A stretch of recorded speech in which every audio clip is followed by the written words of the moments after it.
mwisho. Ulipoenda hospitalini nikibadili nia. Mbona kumwacha mwenzako kungoja? Ndio kuparusa kuja hapa ni nani?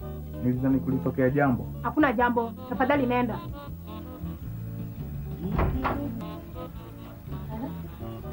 Mtaka nini msichana? Kana ulikuwa unaenda wapi? Kwani ulikuwa unatakaje? Jirani yake ameniambia. Jirani? Wewe unasema mimi ni mwongo? Mama. Kwani mimi mamako? I'm gonna pray. I'm gonna pray.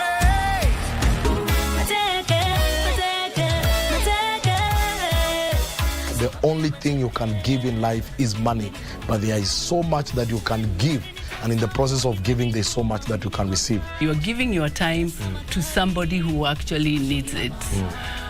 You're also giving your talent. So each one of us has a gift and a talent that is natural to us. So there's so much giving opportunities we can do.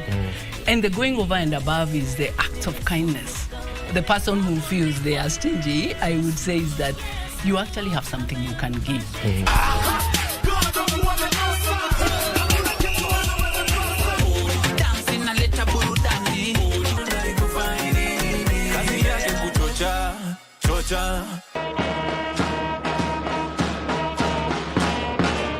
Hello, my name is Alice Sanjiro. I'm passionate about the environment and how to mitigate climate change issues. We shall be looking at different jobs that different women do. In fact, the title of our book is Mama is a Mechanic. My name is Abigail, and today I'll be making an interesting recipe, Danish pancakes. My name is Rishna, and today we're going to paint a cotton car. I am just a child who deserves not to be fought. She is always right there when you need her. My name is Dennis Gani. I was participating in the bike festival this year 2025. Today was our third bike fest. This is an event that we have every year. Wiki hii kwenye mkulima tunaangazia kilimo mjini cha mboga za asili. Wakati unafanya ukulima wako, ni vizuri uelewe unapanda mboga uuzie kina nani. Hawa watu wangependa mboga aina gani? Na kisha tutamfuga nyenje. Ungana nasi Jumamosi saa 10:30 kwa uhondo kamili wa kilimo. Hapa KBC Channel 1.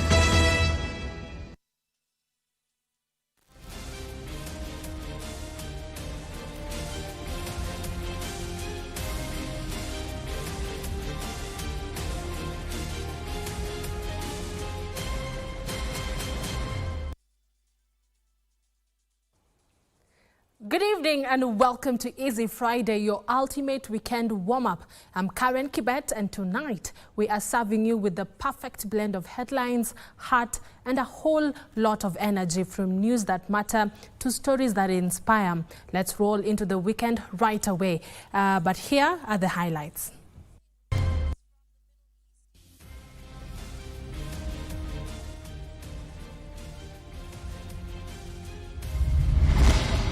Parents of Boniface Kariuki call for justice, even as they confirm he is responding to treatment following the dislodging of a bullet from the brain.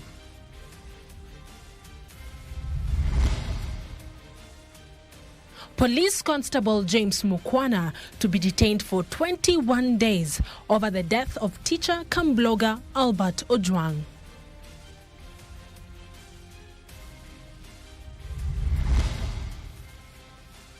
Do what is right, not what is easy and popular. Raila Odinga's advice to the executive arm of the government.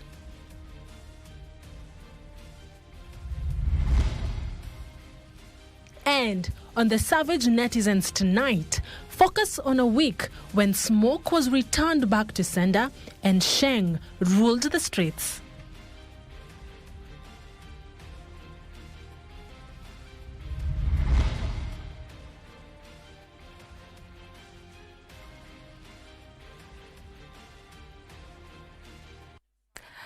This is Easy Friday. Welcome. Our sign language interpreter this evening is Susan Thuku.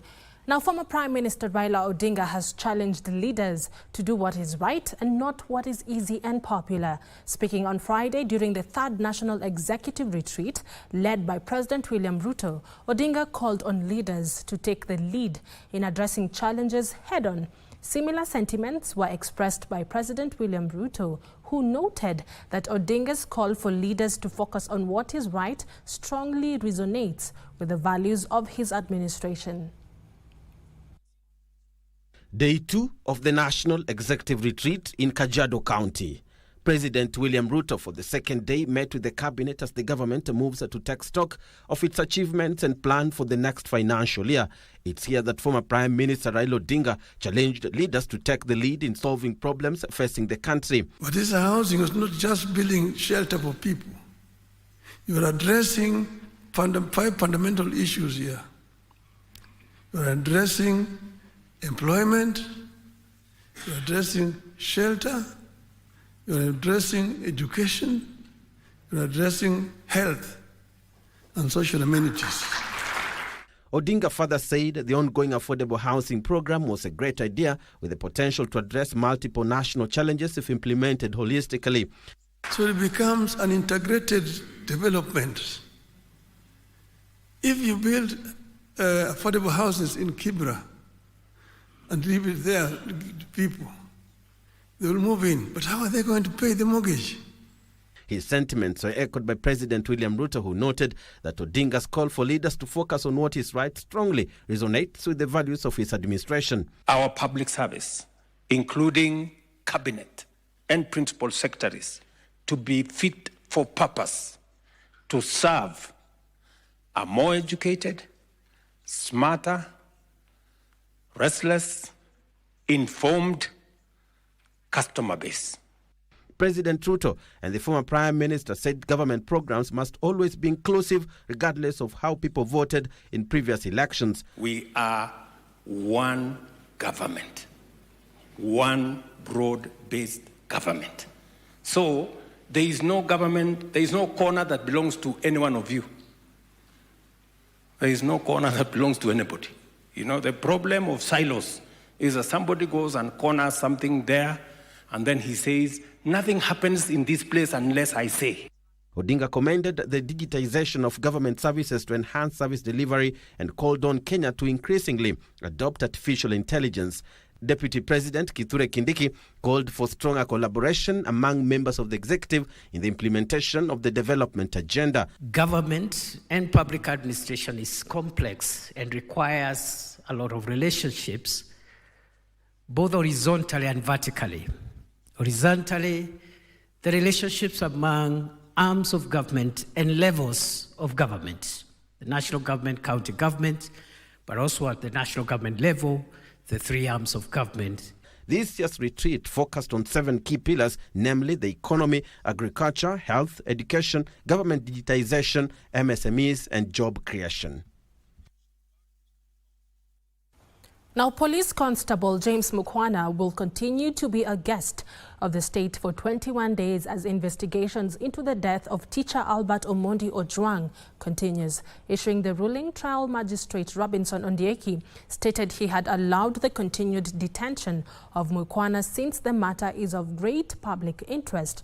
The magistrate has also called on Parliament to quickly enact laws to deal with rogue officers. Friday, and Constable James Mukwana arrived for his ruling in court. The second one is the case of State versus Rudolph also. The prosecution and the Independent Policing Oversight Authority team last Friday applied to be granted 21 days to detain Mukwana, citing likelihood for him to interfere with the investigations. Let us save our country by reflecting on the protestation which always give room for rogue police officers and the goons to kill and rain terror on the innocent citizens. Trial Magistrate Robinson Ondieki ruled that it was in the best interest of justice to detain Mukwana for 21 days, noting police had tried to cover up Ojwang's killing by claiming he killed himself while the autopsy report proved otherwise. I issue the following orders. Number 1, the notice of motion dated 3rd June 2025 succeeds in toto. In his elaborate ruling, the magistrate compared Ojwang's death at the Central Police Station in Nairobi with that of George Floyd of the United States of America. Based on what is in the affidavit, together with the George Floyd case, is that both were alleged to have committed misdemeanors. Another issue that I found in the two cases is that both of them, there were demonstrations which was sparked as a result of their death. I found in the US there was large demonstration which even extended to other countries. Albert case also found, and we all know, that there is some demonstration in town, not only Nairobi but other places. Ondieki further called on Parliament to quickly enact laws that will curb the growing trend of rogue officers. Number 2, the respondent shall be detained for a period of 21 days, including weekends and the holidays. Number 3, the term days shall run from 13th of June 2025. Ojwang died in police custody on 7th of June after being picked at his parents' home in Homa Bay County. Good morning, Good morning, Council. Meanwhile, IPOA investigator Abdirahman Jibril appeared before trial magistrate Ben Makehubi to shed light on the mischievous use of the interdicted OCS Samson Talam's phone to solicit money from members of the public. It is Mr. Nduati that packed the phone, and in the presence of Mr. Jibril as a witness, and the OCS himself. All those parties signed this Caesar form, and that since then this phone has never left the chain of custody form, envelope. The Director of Public Prosecution through Senior Counsel Juma Victor Witi informed the court that the Director of Criminal Investigations is probing Talam's claims. So we'll not be putting Mr. Jibril and Mr. Nduati on the stand. I think we leave it to the DCI now to carry on with the investigations. So let's, Mr. Lagant, I'll allow you to proceed, but I just, for abundance of caution, let's not try to interfere with the investigations. This matter, let's take it to the seriousness it deserves. Trial Magistrate Ben Makehubi has directed DCI officers to file a report on the same by 1st of July. Ruth Wamboi for Easy Friday. Thank you, Ruth, for that report. Moving on, the Ethics and Anti-Corruption Commission is set to auction assets recovered through proceeds of graft totaling 428.6 million Kenya shillings, some linked to former Migori Governor Okoth Obado. The anti-graft body says it has also recovered assets acquired through graft from several individuals in Nairobi, Kisumu, and Migori counties. EACC CEO Abdi Mohammed says the commission is also pursuing over 400 corruption-related cases of assets valued at 50 billion Kenya shillings. Abdiaziz Hashim has details of the anti-graft body's plan to recover public funds.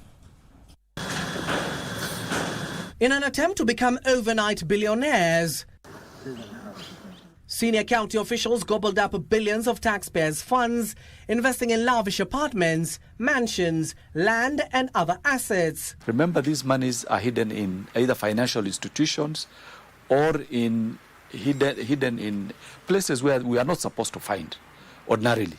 So we basically have to go extra mile to be able to discover where these assets are. Their quick rise to the list of the wealthy will quickly fade, akin to the proverbial building of a house on a quicksand.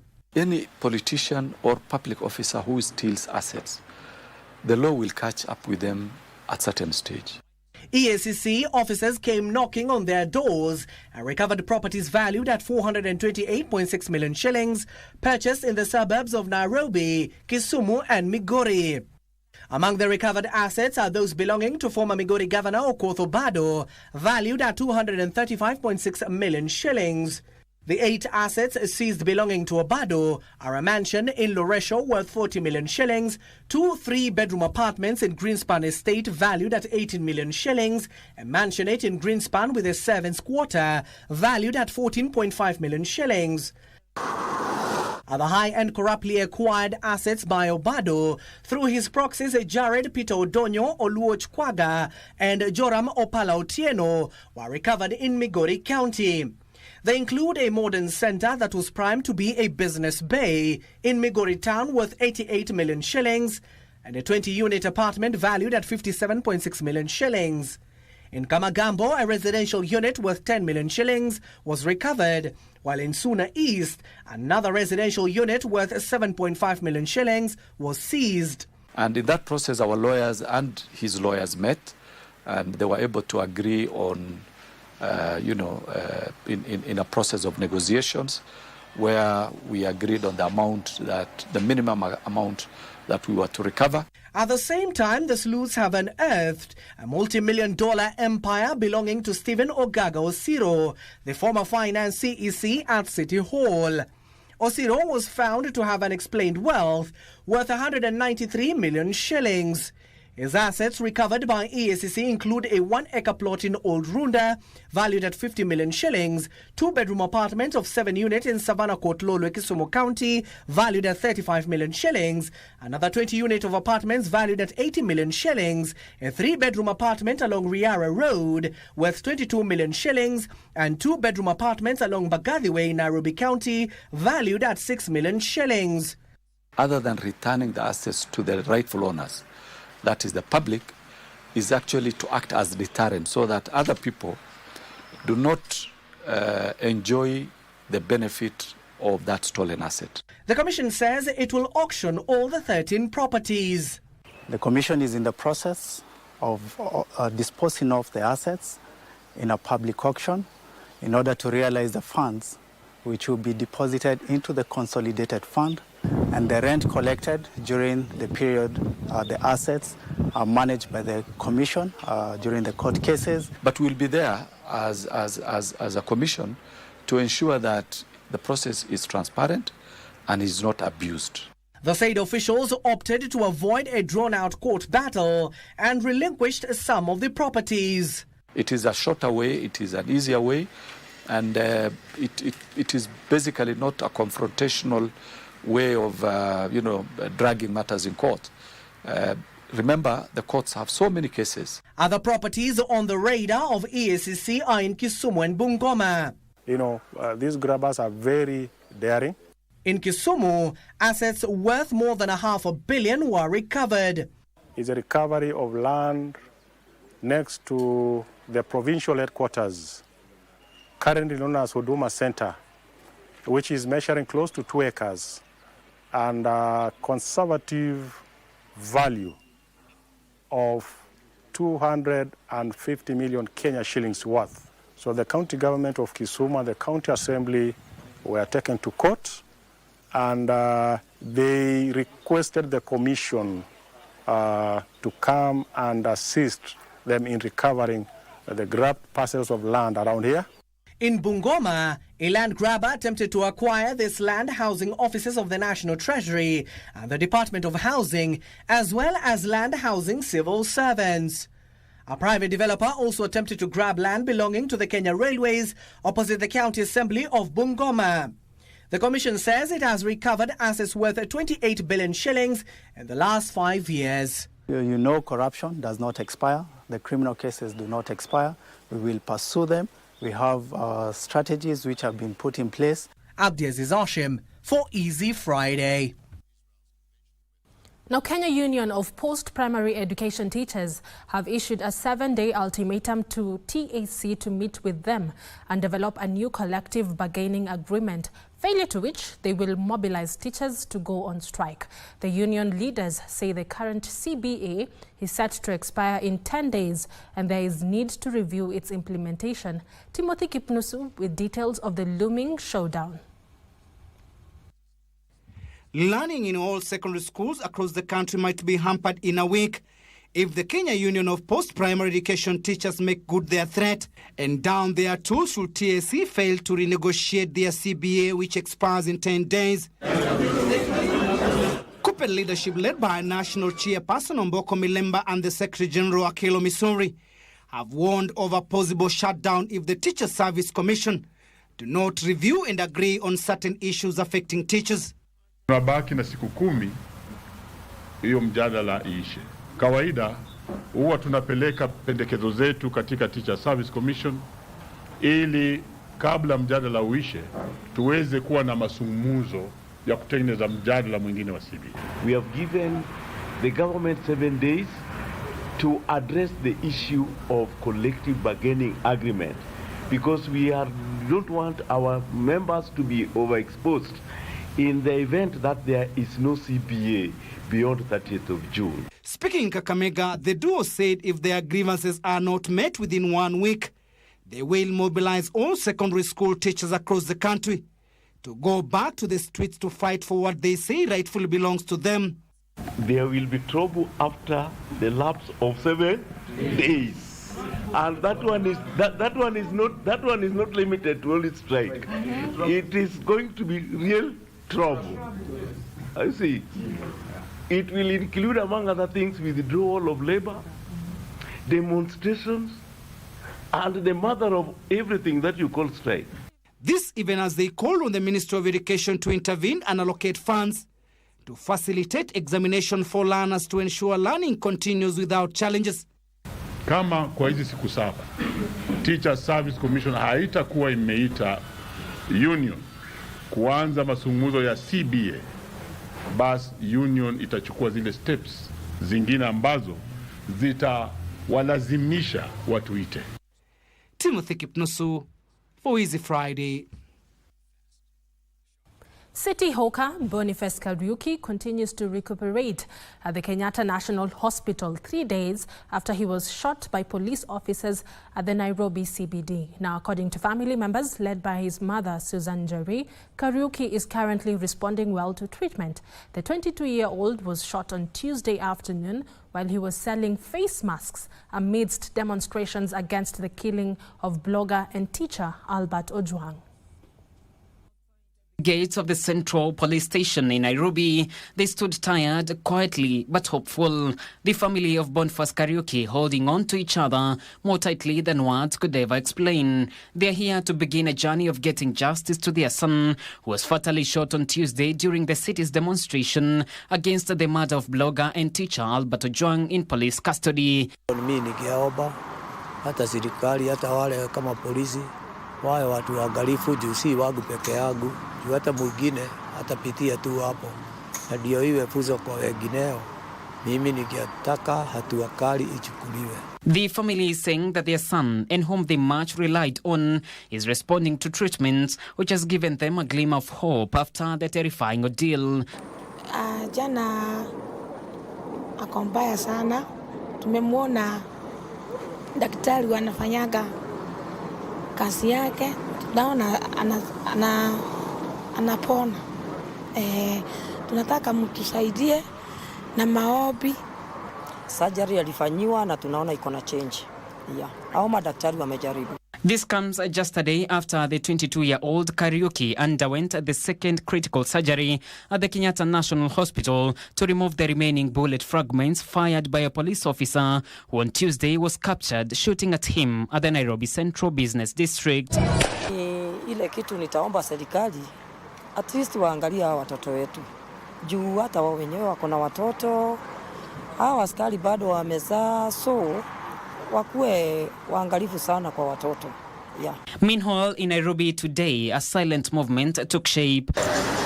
A section of Kenyans was seen donned in face masks, not for the infamous COVID-19, but in protest, respect and fury over the brutal attack by police officers of a man who was just going about his daily hustle of selling face masks in the sidewalks of the city. Tumekuja hapa kupeana last respect kwa our friend.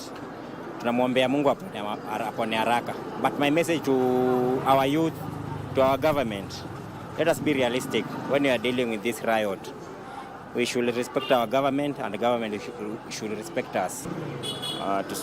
Tusimama na mtu mmoja wetu hapa, respect tu. Tunaomba sana huyu jamaa tu apone, arudi grau, achape tu job yake venye alikuwa anachapa. John Kahiro, Easy Friday. And John's report leads us to our first short break right here on Easy Friday. Don't go too far. I'll be back with more reports.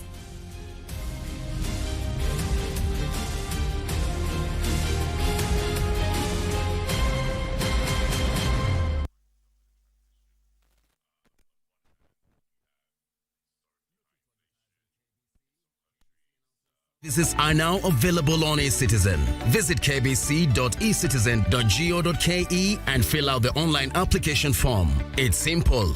1. Complete the form. 2. Upload required documents. 3. Receive a quotation based on word count. And 4. Get notified via SMS when your announcement is ready. Please note, clearly indicate the type of announcement, service station, and all relevant details. 2. All applications must be made online only. Manual submissions will not be accepted. And 3. Announcements will air after news bulletins. For assistance, reach us on email ecitizen@kbc.co.ke or use our social media handles, Facebook, your Facebook account, and X at your X account. Or you can call us on 0723-892-654 or 0734-780-124. KBC announcements. Simple, fast, and digital. Tutakuombea na tutakupeleka hospitali. Najua utapata usaidizi. Utapona. Utapona. Na niende shule. Uende shule. Na niandike. Wow. Na uandike. Umemiss shule? Amesema kuna brain tumor. Hawezi akaona. Na saa hii tena hawezi akatembea. Alikuwa anaona mbeleni? Alikuwa akiona. Alikuwa anasoma tu vizuri. Na alikuwa akitembea. Aligonjeka lini? Ilianza 2023. So mimi naomba usaidizi kwa yeyote anaweza kutuhurumia. In a world where news is ever changing, staying informed is more important than ever. Join us every week on News Check, your go-to show for the latest in current affairs, breaking news and in-depth analysis. A warm welcome to KBC News Check. From politics to global events, we bring you content that matter to you. We're not just speaking about the governance and how we want to see it, but want to actually participate. Get your facts, hear from the experts, and really understand what is happening around you. We need to change our system first. You have to do the impossible to make sure the message is home. Stay ahead, stay informed, stay engaged. Will these people, everybody agree? Just listen to me. Let's give him a chance to clear the air. Catch News Check every Tuesday and Wednesday from 10 a.m. to 12 noon. Only on KBC Channel 1.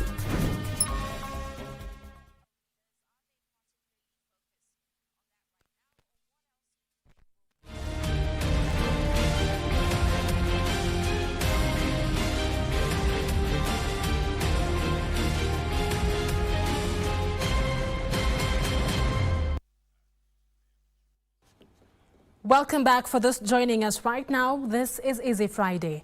Now, pressure continues to pile for justice in the killing of blogger Albert Ojwang, with Kakamega Senator Boni Khalwale now calling for the arrest and prosecution of the Deputy Inspector General. Separately, National Assembly Speaker Moses Wetangula is cautioning against blanket condemnation of police officers during protests. Joseph Wahungu with details as the spotlight continues to shine on police officers. As the country continues to witness increased condemnation of police officers' handling of suspects and protesters, The Speaker of the National Assembly, Moses Wetangula, has come to the defense of the men and women in uniform. Speaking in Kijauri, Borabu Sub-County, Wetangula stressed that while some officers had acted against the Service Code of Conduct and the Constitution, most police officers remain responsible, law-abiding, and committed to serving all Kenyans. Insurance hailipi mambo ya fujo. So you have to cripple somebody who has struggled so much to be somebody. Ndio tunasema hii yetu hii. Hata mapolisi wetu. We can't use an incident of one policeman to condemn the entire police force. He condemned the destruction of property and businesses during the recent protests, calling for the rule of law. His sentiments were echoed by UDA leaders who accused the opposition, led by former Deputy President Rigathi Gachagua, of plotting to cause chaos. Ameanza kupanga tena vile watapanga na hawa bunge Nairobi. Ati wakuja wasome bunge tena. Wapore mali ya umma. Tunataka tuwaambie Inspector General wa polisi.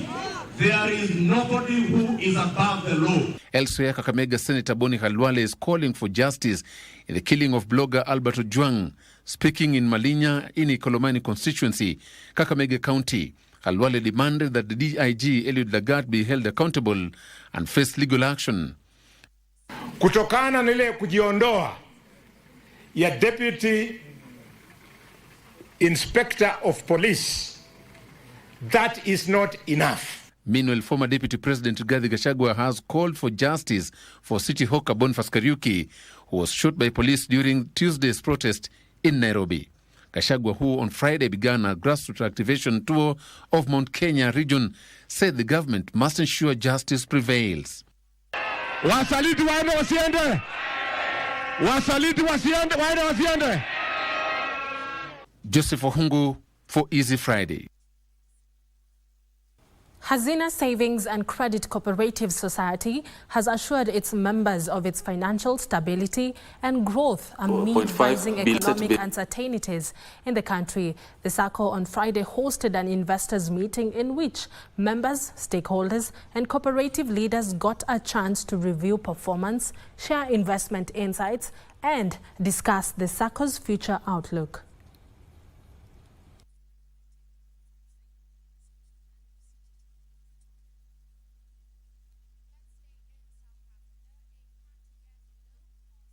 The SACCO registered an asset base of 17.5 billion. Within that, the member deposit is 12.5 billion, and the loan book is 12.4 billion. I'm sure that is as per 31st of May this year. We were affected by Cusco, but you are all aware that we still did not disappoint when it came to the dividend, which was not possible with a number of other SACCOs. We have quite a bit to cover, but the present flash loans and the mobile loans that we do in our books currently stands at 100 million shillings. I believe we can do better. This is just at the beginning.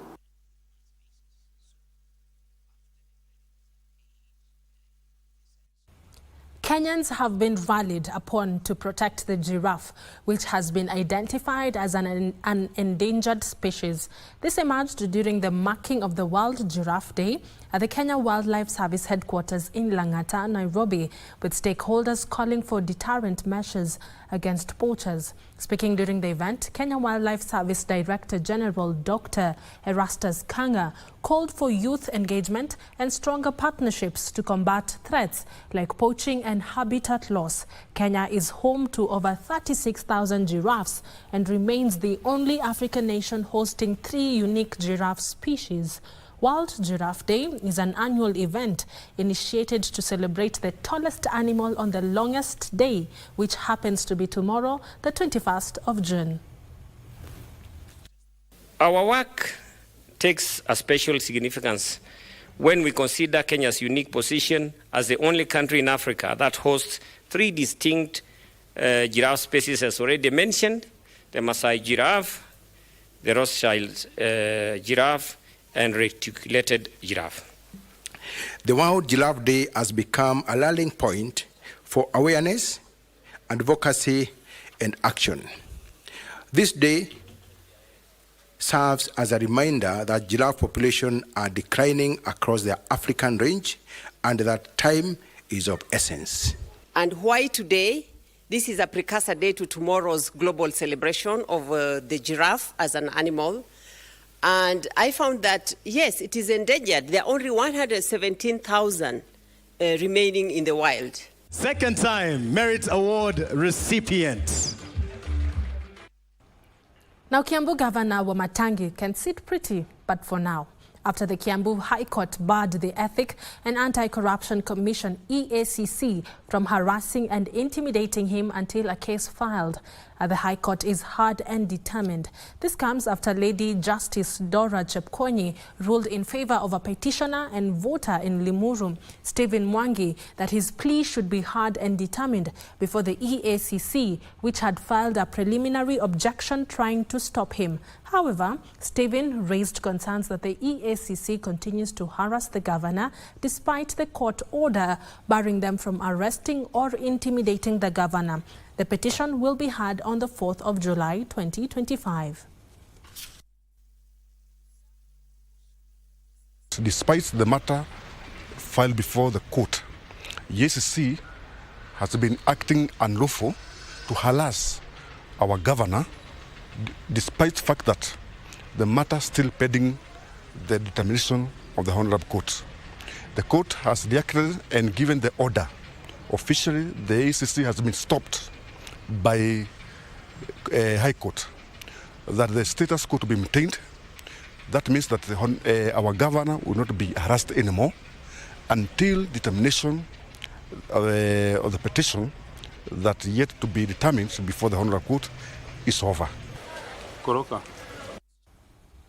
Water Principal Secretary Samuel Alima has confirmed that the Thwake Multipurpose Dam is at 94% complete and will require an additional year to finalize the construction. This and more stories in the County News Roundup. Despite delays, the African Development Bank has pledged to finance the remaining portion of the Thwake Multipurpose Dam project. Johannes Chirwa, who is the Director for Water and Sanitation at AFDB, confirmed that the bank is satisfied with the progress and quality of work delivered so far. Yes, there's always a concern when it takes long, but there are mitigating factors. As the Secretary said, there are issues around safety of the dam which need to ensure and its integrity because of the foundation conditions.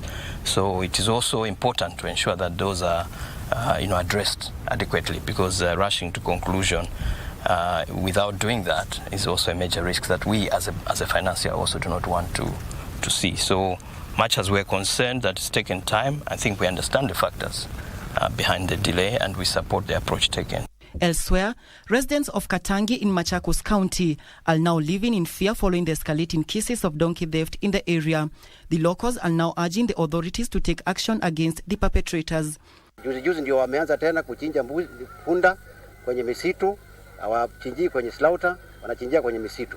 Na hiyo ni kitu ambao wananchi wa Katangi wamelaani sana. Meanwhile, worshippers at Kipsangui PAG Church in Lukiani constituency, Kakamega County, protested against the transfer of their pastor Stanley Mkoto.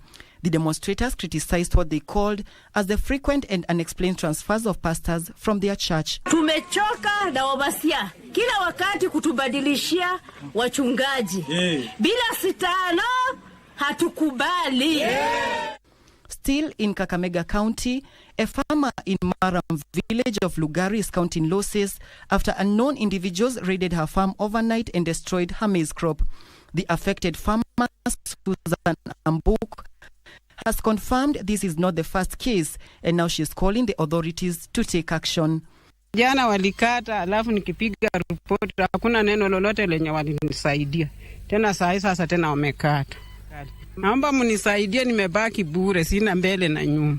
In Trans Nzoia County, it's a sigh of relief for over 300 families living in Chepchoina in Endebes constituency after a court in Kitale town quashed the allotment of over 5,000 hectares of land. The residents applauded the move after what they termed as anguish from land grabbers. Tunashukuru Mungu maana tumepata haki yetu kama wakaaji na Uyapong Phase 3. Tunashukuru Mungu kupitia kotini wetu wa Kitale.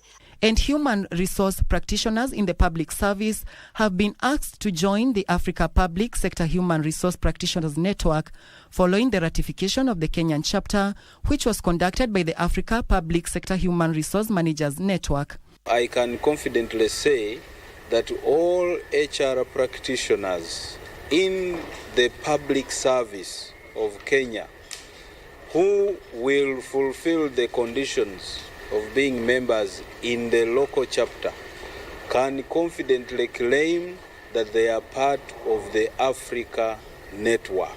Elsewhere, the government has started competence-based education curriculum training. During a forum in Kericho, the officials expressed their commitment to enhancing the implementation of Kibbett. There is need for us to come to our stakeholders who are our TVET institutions and discuss with them how best to implement the modularized curriculum.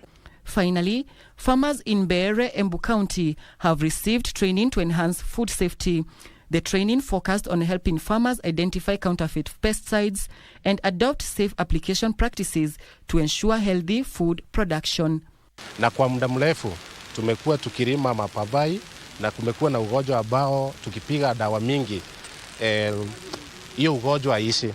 Bonfils Kasiva, Easy Friday.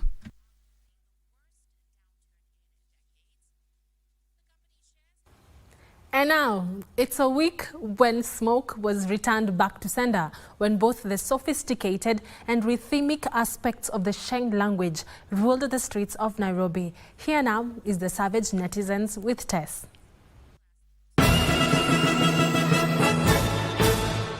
Well, engage the netizens with drama and they'll always have something to say. So let's find out what they had to comment this week. Goons over here versus Kenyans over here. A snapshot of a citizen reporting of how the week was. Kenyans are throwing stones at the goons who are so many in number. Goons wanatoroshwa. Iconic scenes indeed. Where?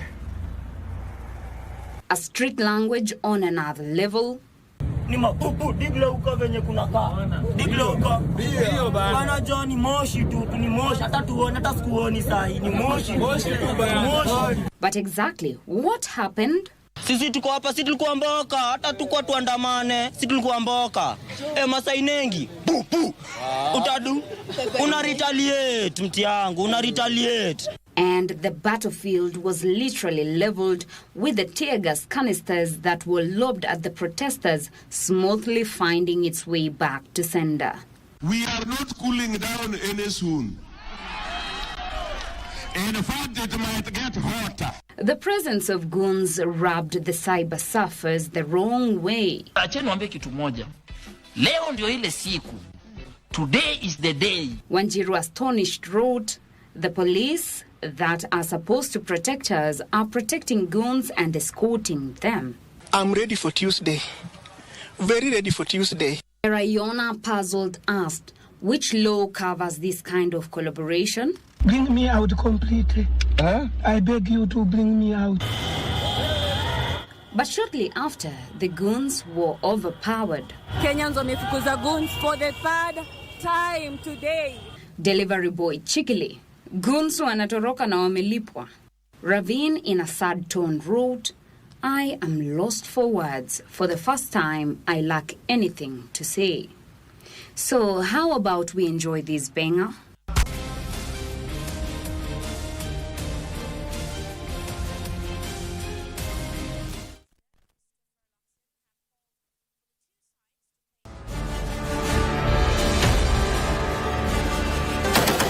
The men and women in boats. They are commanded to defend and protect the sovereignty and territorial integrity of the Republic of Kenya. Their bravery knows no limits. Make a man go through the wall without breaking the wall. Laziness it is not in our vocabulary. But what are their stories, their tales? Military Tales, every Saturday at 9 p.m. with Ben Troy Joe.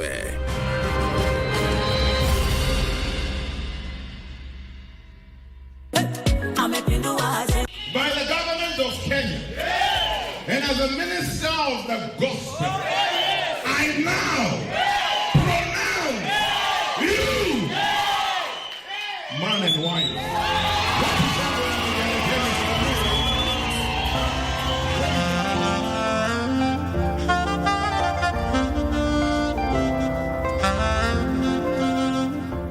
My name is Diana Nyegon. Kai ni kijana mmoja mdogo hivi mpambanaji, msichana mrembo hivi.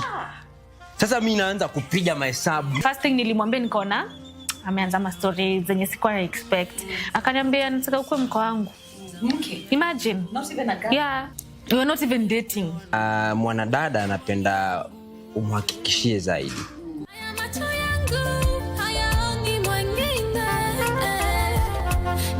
Hata moyo wangu hautamani mwingine, ni wewe tu, ni wewe tu, ni wewe tu, ni wewe tu. Wewe ni msanii. Watazamaji, tuangalie. Atenda. Atenda. Nataka chakule Mungu. Na wazigu. Na Mungu. Afitirishira majungu hakuninyima langu fungu amepindua Jens, huno leo ni kuishi na bwanako huko. Mimi nafaa kwa chui hao. Chabali. Mamake asijue mambo ya Amerika. Nimesikia yeye ni baba wa kambo. Najua hiyo story na mvulia kofia. Ulitoa wapi hizo story bamba? Nilikuwa najua by now ingekuwa either Lagos ama Abuja. That's a beautiful love story. Vile nilikuwa nafikiri ni jabu. Nataka around 2.5 million. Hizo pesa hata sijui kama niko nazo kwa bank. Tuenda Malindi ama Jiani? Paka chini, paka down. Unaweza niita Liz ama Mama Ike.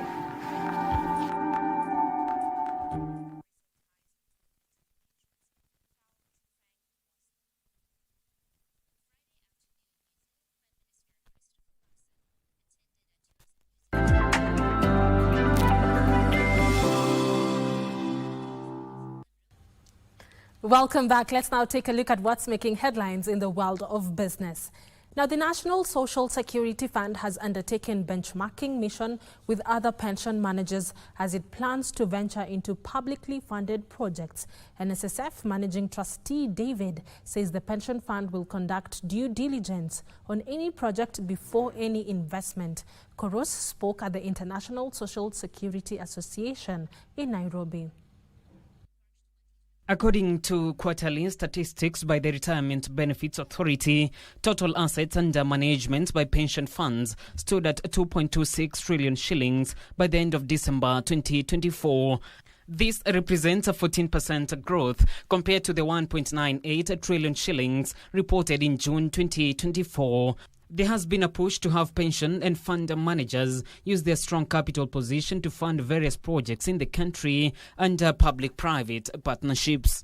Already, the National Social Security Fund is in talks with the government to fund the construction of the Rironi-Mau Summit Highway through a public-private partnership. Our sister scheme in Tanzania was able to invest in infrastructure project, which is a bridge linking one of the islands and the capital of Dar es Salaam, and it has a good return. We learned about the returns from there. We were also able to learn investments in Namibia in health sector. We had a pension scheme in Eswatini, which has invested in the largest tourism hospitality facility.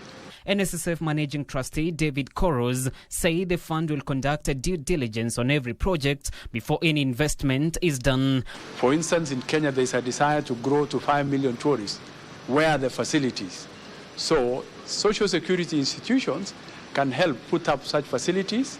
They can help put up more than 5-star hotels so that we grow the tourism numbers that we have.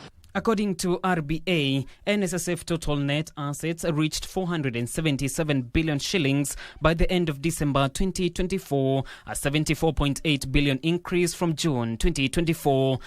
Speakers at the just concluded International Social Security Association have said pension schemes are critical in deepening investments in infrastructural projects in Africa.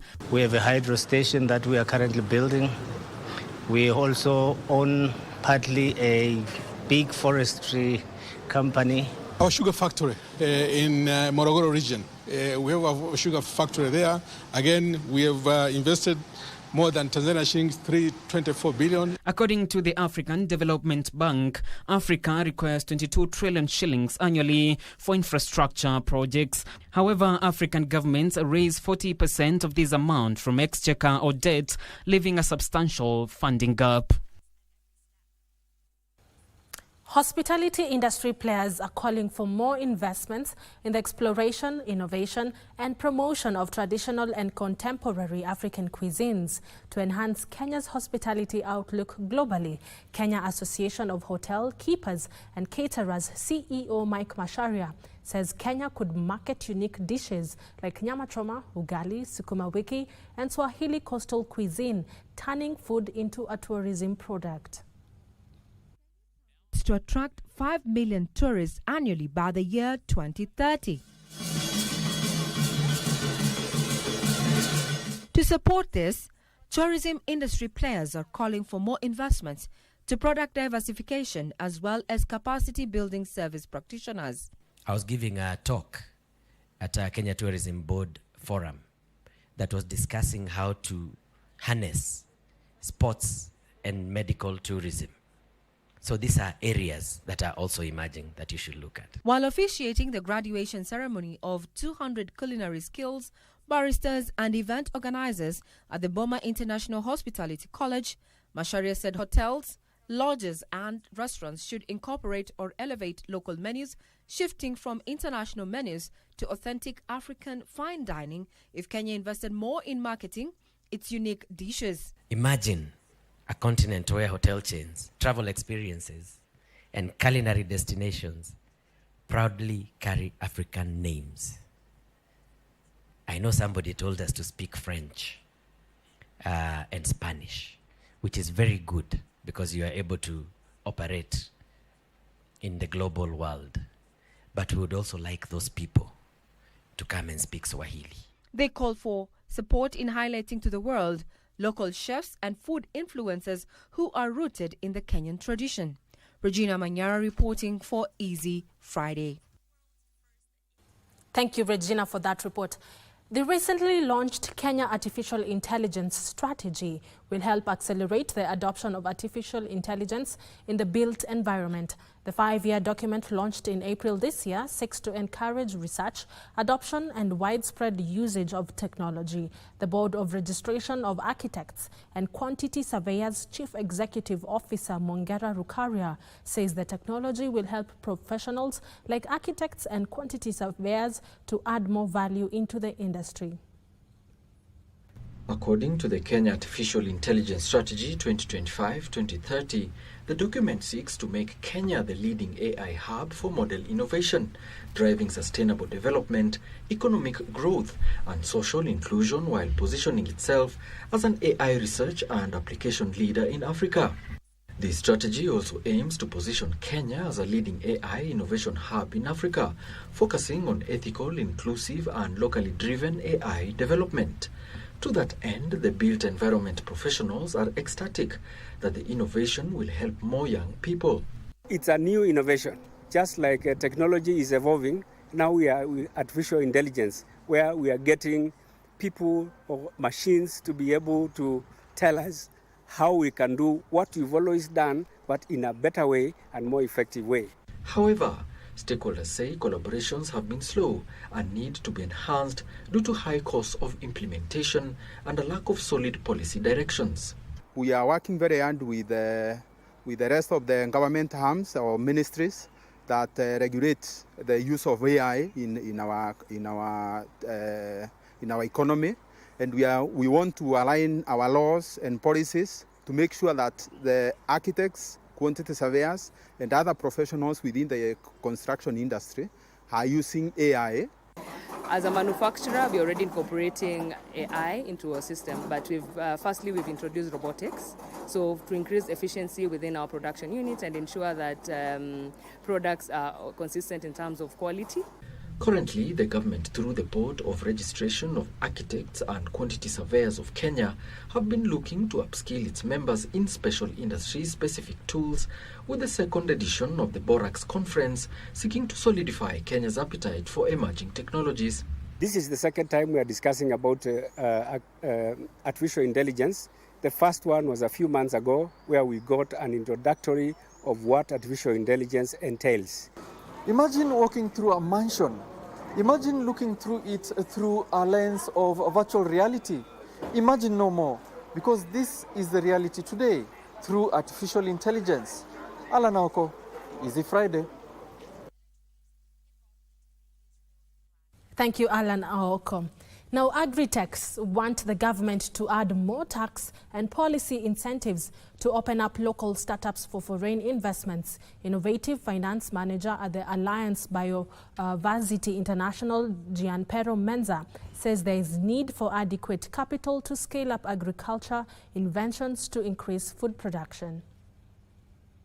Kenya startups received 82.3 billion shillings in venture capital funding in 2024, ranking Kenya the highest recipient of funding in Africa.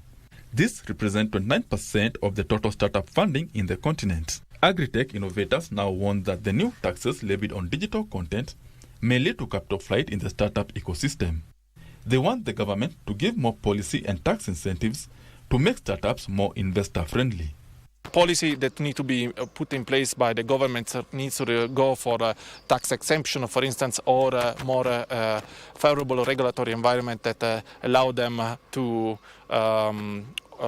deploy innovations that are maybe more innovative. The challenges you are facing as a company probably is access to finances, also access to the Bivenom market. Agri-tech innovators have been encouraged to consider increasing climate-smart and finance solutions to open up the agriculture sector for more funding. Sometimes not necessarily a problem with the resources and funding, but it's also about the skills and the mindset that the startups needs to have in order to succeed. Startups need to align with funders in terms of, in terms of their stage, the stage in which they are in, so that then maybe they may be able to attract the funding. The Agri-techs were speaking during the Agri-tech for Kenya Innovation Challenge, where local innovators were showcasing their innovations to potential investors. Benson Rioba reporting for Easy Friday.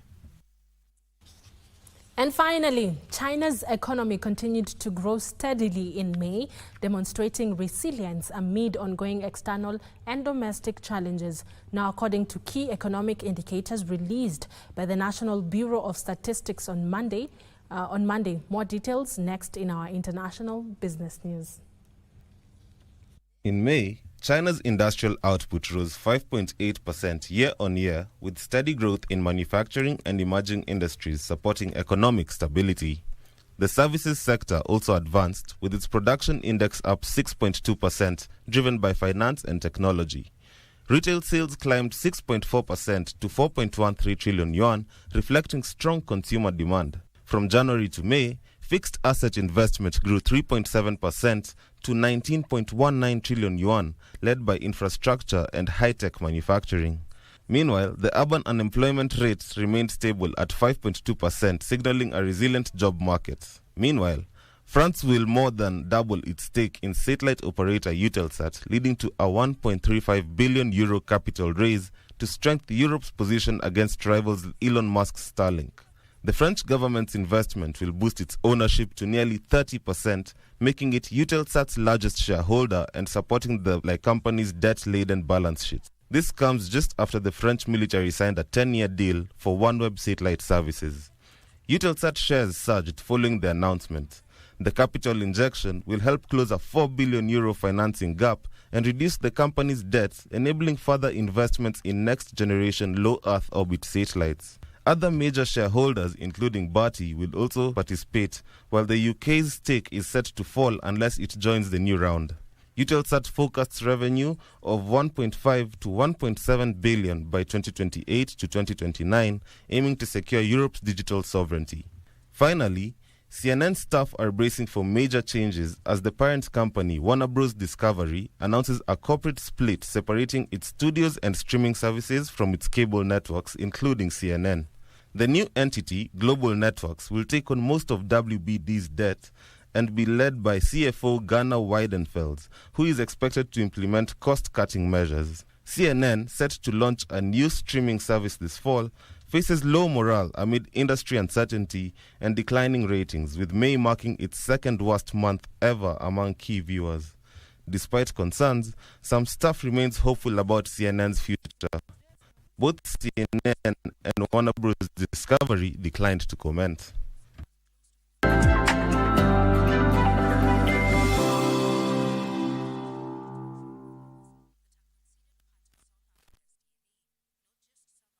Wiki hii kwenye Mkulima tunaangazia kilimo mjini cha mboga za asili.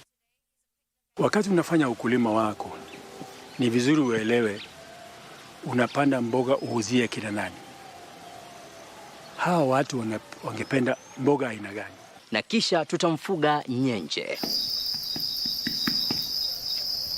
Ungana nasi Jumamosi saa 10:30 kwa uhondo kamili wa kilimo hapa KBC Channel 1. Siwezi kukubali. Kwani wizara moja kuwa na mawaziri wawili? Si mimi Subira. Vile ninavyopata hiyo fununu ni kwamba ni kweli waoa. Ataenda wapi? Acheza, alioa. Alisafari, alioa. Alicheza na Amina lakini si mimi Subira. Kuna chungu cha viazi tamu hapa. Nina mengi sana lakini siwezi kukwambia. Kiko wapi? Ndio hiki. Yaani wewe, nataka mtu akiwa hapa kwangu atulie akae hapa, si mtu kutangatanga kwenda. Unataka nishinde hapa nikifanya nini? Tutakuwa sambamba mimi na yeye. Kama yeye ajua huu na mimi naye najua huu. Mwambie ukweli wako. Yaani msijadala pia uunga mkono maneno.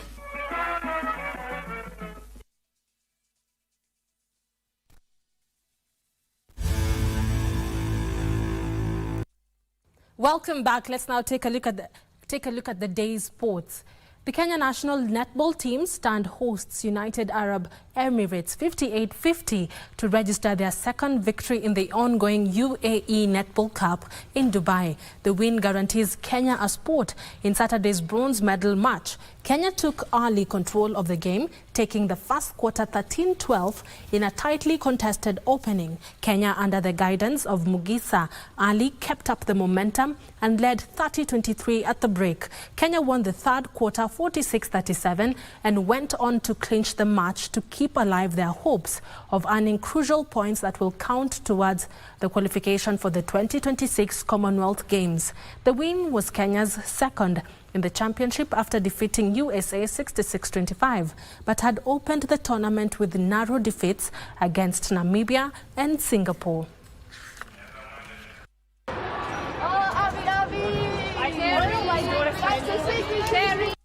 Kenya's Harambee Starlets will be aiming for nothing short of a win when they lock horns with the Sekafa Senior Challenge hosts, Tanzania, in a top-of-the-table clash tomorrow at the Azam Complex. Tanzania's Twiga Stars, who beat Uganda's Crested Cranes 2-0 last night, are still perched at the pole position of the table, lying on 9 points with Harambee Stars of Kenya.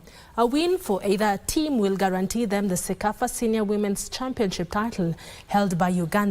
Both teams are unbeaten, with Harambee Star defeating Uganda and South Sudan by 4 clear goals, each after their opening 3-0 defeat of Burundi. Tanzania beat South Sudan 4-0 before they hammered Burundi 6-0 in their previous matches. Burundi, who are third in the standings with 3 points, will face bottom-of-the-table South Sudan in their last round-robin match tomorrow. Fourth-placed Uganda are through with their matches. Tanzania are using the championship to prepare for the Total Energies CAF Women's Africa Cup of Nations as Kenya's Harambee Starlets work towards their qualification against Gambia. We are preparing the girls and they're ready for every match. We've taken one match at a time, so want to go and we're hoping for the best. it's good for us that so far we have the maximum points, 9 out of 9. Teams have improved very much. You can see there's good competition in Sekafa region, and I'm glad that women football is growing in Sekafa region. We hope that in the next Sekafa, maybe it should be soon or should be yearly, and we also hope to see other countries from the region participating. Now, golf stakeholders have been urged to develop curated sports tourism packages that seamlessly integrate golf with cultural, safari and conferencing experiences in a bid to accelerate the growth of Kenya's tourism sector. The clarion call was made by the Kenya Tourism Board CEO June Chepkemoi during a golf stakeholders meeting in Nairobi. Frederick Moki was part of the stakeholders and filed the following report. Kenya offers a rich mixed world-class golf courses, ideal year-round weather, dynamic safari options, and modern conferencing facilities. However, there is an untapped potential for investors as Kenya continues positioning itself as a tourism destination. Golf stakeholders have been challenged to spur investments in sports tourism products. Kenya ranks among the top golf destinations in Africa, and last year they won the World Golf Awards for the best golf destination on the continent. Arrival of KGMA, and the conversation is to look at KGMA as a platform that will support private sector-led golf marketing initiative in partnership with Kenya Tourism Board. You can ride on the ladies tour, and you can start with the ladies European tour before you go to the LPGA, because our connection here in Kenya is with Europe. Speakers during the Golf Stakeholders Forum further emphasized the need of reviving the Kenya Golf Marketing Alliance, which seeks to promote the sport on the global stage. We are here to motivate you, to inspire you, to consider and to strongly leverage on sports tourism, and in particular, golf tourism. Frederick Moki for Easy Friday. Thank you, Moki. Now, Cynthia Chepkurui registered 15 minutes 37.82 seconds to win the women's 5,000-meter race during the Under-18 and Under-20 Athletics Kenya National Trials held today at Afraha Stadium in Nakuru. The 18-year-old Cynthia relegated Joylene Chepkemoi to the second position. Joylene clocked 15 minutes 44.83 seconds, while Sharon Chepkemoi finished third after stopping the clock in 15 minutes 47.13 seconds. In the corresponding men's race, the 2024 Under-20 World Athletics 3,000-meter silver medalist Dennis Kipkoech Kemboi emerged victorious after posting 13 minutes 42.37 seconds, while Franklin Kibbett and Ronald Kipkoech Ngetich finished in the second and third positions respectively. Athletics Kenya is using the championship to select a team for the Africa Under-18 and Under-20 championships due in July in Nigeria. Mimi nilijipanga, mazoezi kwa rahisi. Nilikuwa nimejipanga nikimbia 800 ili niingie team Kenya. Nashukuru Mungu kwa kunisaidia kuingia hits nikakuwa number 1. Kesho najitayarisha ili niweze kuwin final 800. Now, rising stars have a reason to smile after McKinney School unveiled a state-of-the-art sports facilities at their premises here in Nairobi that will accommodate various sports, notably football, basketball and netball, in their endeavor to promote talent development. Friday afternoon, a contingent of sports enthusiasts together with officials from the ministry, who include the Director of Talent Development in the Kenya Academy of Sports, Douglas Ratemo, were in Makini for the unveiling of state-of-the-art sports facilities that will accommodate football, basketball and netball. Children and the parents are very happy, and I'm very, very happy that the school has grown. There's one idea. We want to add value and enhance the value that we provide to our learners. Ratemo said the government will continue forging more public and private partnerships in a move geared towards nurturing talent from the grassroots levels. We are glad that quite a number, for a long time actually, the Ministry of Sport has been involved in talent development, not necessarily in the schools, but the Ministry of Sports, the State Department of Sports has been engaged and is supporting several programs. The unveiled facilities will nurture students' talent and inspire them to achieve greater excellence in different sporting events.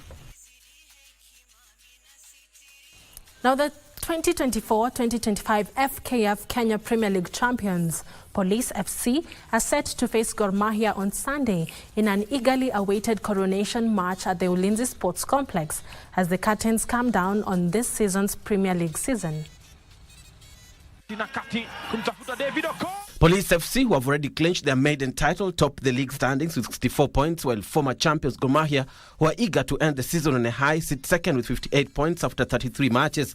Police FC's 1-0 win against Shabana last weekend secured them the title with one match to go, despite their closest challengers Gor Mahia also winning by 3-2 against Ulinzi Stars.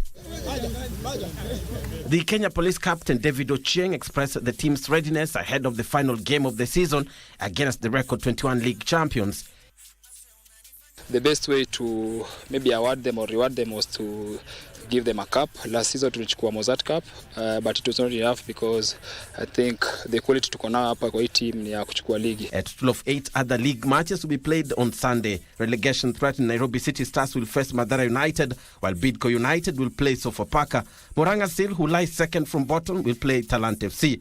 Meanwhile, Kenyan referees are leaving nothing to chance as they gear up for the demands in the FKF leagues and upcoming competitions by participating in a physical endurance test. The training will help the officials refine their physical fitness as they get ready for the upcoming season. The training is being attended by, among others, FIFA referee Josephine Wanjiko, Division 2 assistant referee Zinia Okonda, and Badir Yassin, among others. It's the toughest season nimecheza kwa career yangu because ukiangalia every team walikuwa na quality.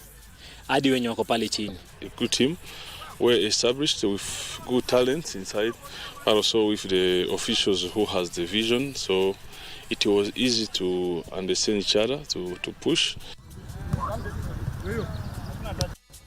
And finally, Lionel Messi scored his 50th goal in 61 appearances for Inter Miami as they came from behind to beat Porto 2-1 at the Mercedes-Benz Stadium, sealing their maiden victory at the FIFA Club World Cup. The 37-year-old perfectly executed his 68th goal from a direct free kick as Miami saw out the closing stages of the match with relative comfort to move to second place in Group A, behind leaders Palmeiras, who overcame Egypt's Al Ahly 2-0.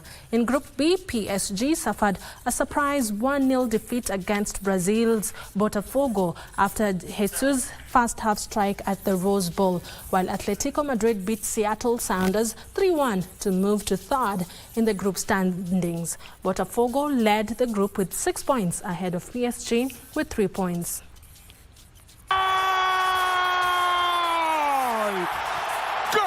It's Messi time.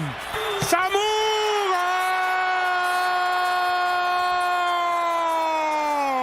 Wingant. Allende. Wingant. Segovia! Goal! It's Messi time. Messi!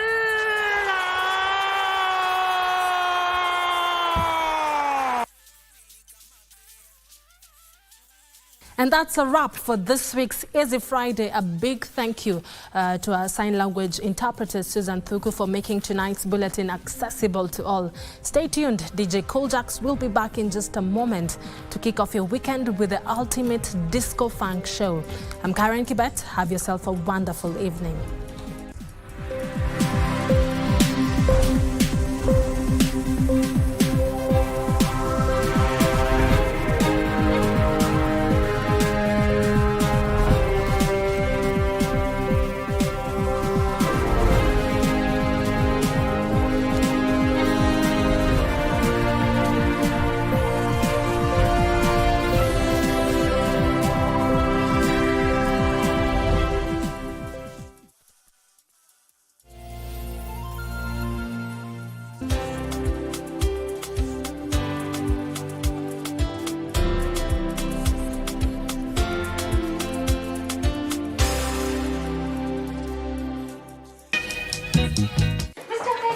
What? J&J are making headlines. Mokuhano, have you seen what is on the news? What were you doing at my desk? When's your birthday? Girl, get out of my office. Nah. Dad was actually giving donations out there. Are you sure this will work? Don't you know the power of advertising? Hakuna kutoka kitambo masaa ya kazi ishi. Nataka uassume mimi ni maiti. Move on bwana. Namtafuta Dan. Yaani umekosa kazi mpaka umekuja kuingilia kazi za wenyewe.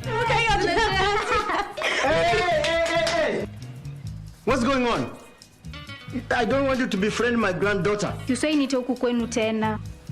Na umetoka wapi saa zile watoto wame turn this house into a disco? But they were studying. Is this how they study? By the government of Kenya and as a minister of the gospel